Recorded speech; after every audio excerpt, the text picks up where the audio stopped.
Heavy rain and mudslides in Honduras are affecting some people here in Peterborough. Thousands in the Central American country have been left homeless, but a local charity is experimenting with a new type of housing that could make a difference in the lives of those left to face the elements. Steve Guthrie explains.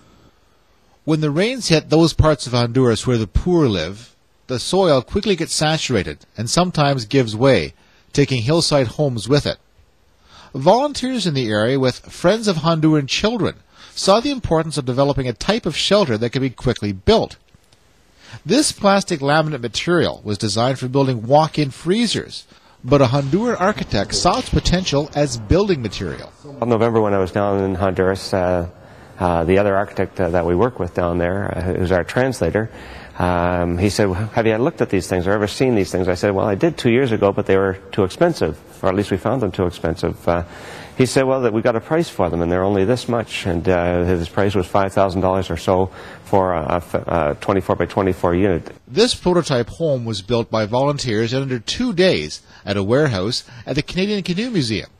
It and 2 more like it will be shipped to Honduras and built by those who will be living in them. We have to think in their terms, and the goal of Friends of Honduran Children isn't to bring our standards to their culture. In fact, we try to build buildings and programs that make sense for them and take their lead on the design of these. If the concept of the home works, Friends of Honduran Children will make the technology available to other charities.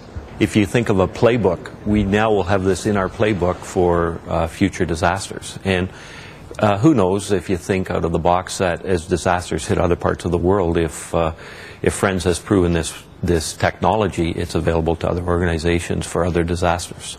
It's expected the homes will be packed in a container and shipped to Honduras in a couple of weeks.